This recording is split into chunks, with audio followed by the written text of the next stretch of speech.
नमस्कार साथियों, मैं अनीता श्रीवास्तव संवाद विद अनीता में आपका हार्दिक अभिनंदन करती हूँ।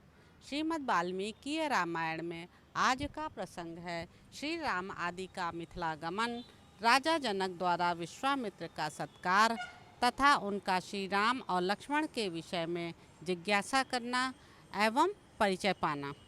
तदंतर लक्ष्मण सहित श्री राम विश्वामित्र जी को आगे करके महर्षि गौतम के आश्रम से ईशान कोण की ओर चले और मिथिला नरेश के यज्ञ मंडप में जा पहुँचे।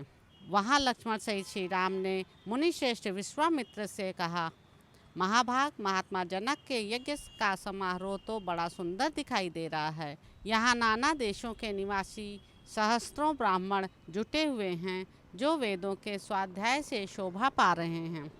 ऋषियों के बाड़े सैकड़ों छकड़ों से भरे दिखाई दे रहे हैं। ब्राह्मण, अब ऐसा कोई स्थान निश्चित कीजिए जहाँ हम लोग भी ठहरें। श्री रामचंद्र जी का यह वचन सुनकर महामुनि विश्वामित्र ने एकांत स्थान में डेरा डाला जहाँ पानी का सुभीता था। अनिंद्य आचार विचार वाले नृपश्रेष्ठ महाराज जनक ने जब सुना कि विश्वामित्र जी पधारे हैं, तब वे तुरंत अपने पुरोहित शतानंद को आगे करके अर्घ्य लिए विनीत भाव से उनका स्वागत करने को चल दिए। उनके साथ अर्घ्य लिए महात्मा ऋत्विज भी शीघ्रतापूर्वक चले। राजा ने विनीत भाव से सहसा आगे बढ़कर महर्षि की अगवानी की और धर्मशास्त्र के अनुसार विश्वामित्र को धर्मयुक्त अर्घ्य समर्पित किया। महात्मा जनक की वह पूजा ग्रहण करके मुनि ने उनका कुशल समाचार पूछा तथा उनके यज्ञ की निर्बाध स्थिति के विषय में जिज्ञासा की। राजा के साथ जो मुनि, उपाध्याय और पुरोहित आए थे, उनसे भी कुशल मंगल पूछकर विश्वामित्र जी बड़े हर्ष के साथ उन सभी महर्षियों से यथा योग्य मिले। इसके बाद राजा जनक ने मुनिवर विश्वामित्र से हाथ जोड़कर कहा, भगवान, आप इन मुनीश्वरों के साथ आसन पर विराजमान होइए। यह बात सुनकर महामुनि विश्वामित्र आसन पर बैठ गए। फिर पुरोहित, ऋत्विज तथा मंत्रियों सहित राजा भी सब और यथा योग्य आसनों पर विराजमान हो गए। तत्पश्चात राजा जनक ने विश्वामित्र जी की ओर देखकर कहा, भगवान, आज देवताओं ने मेरे यज्ञ की आयोजना सफल कर दी। आज पूज्य चरणों के दर्शन से मैंने यज्ञ का फल पा लिया। ब्राह्मण, आप मुनियों में श्रेष्ठ हैं। आपने इतने सुंदर महर्षियों के साथ मेरे यज्ञ मंडप में पदार्पण किया, इससे मैं धन्य हो गया। यह मेरे ऊपर आपका बहुत बड़ा अनुग्रह है।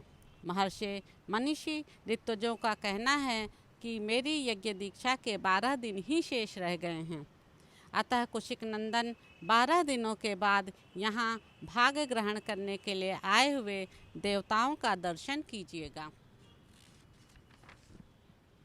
मुनिवर विश्वामित्र से ऐसा कहकर उस समय प्रसन्न मुख हुए जितेंद्रिय राजा जनक ने पुनः उनसे हाथ जोड़कर पूछा, महामुने, आपका कल्याण हो।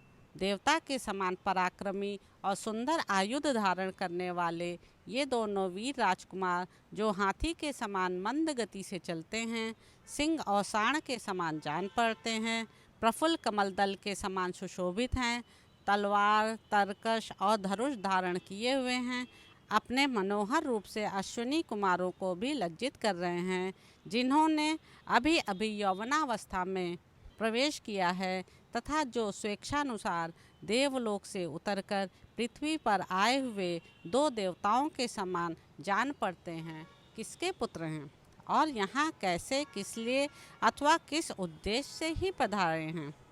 जैसे चंद्रमा और सूर्य आकाश की शोभा बढ़ाते हैं, उसी प्रकार ये अपने उपस्थिति से इस देश को विभूषित कर रहे हैं। ये दोनों एक दूसरे से बहुत मिलते जुलते हैं। इनके शरीर की ऊंचाई, संकेत और चेष्टाएं प्रायः एक सी हैं। मैं इन दोनों काक पक्षधारी वीरों का परिचय एवं वृत्तांत यथार्थ रूप से सुनना चाहता हूँ।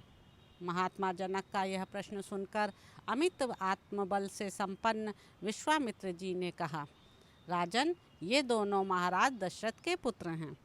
इसके बाद उन्होंने उन दोनों के सिद्धाश्रम में निवास, राक्षसों के वध, बिना किसी घबराहट के मिथिला तक आगमन, विशालापुरी के दर्शन, अहल्या के साक्षात्कार तथा महर्षि गौतम के साथ समागम आदि का विस्तार पूर्वक वर्णन किया।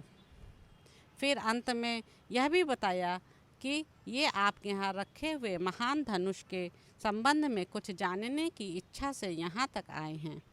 महात्मा राजा जनक से ये सब बातें निवेदन करके महातेजस्वी महामुनि विश्वामित्र चुप हो गए।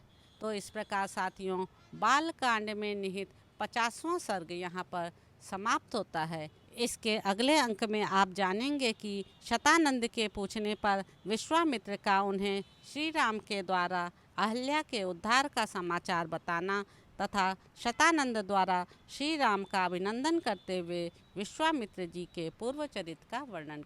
मित्रों, इस चैनल को आप लाइक करें, सब्सक्राइब करें, शेयर करें। नमस्कार साथियों।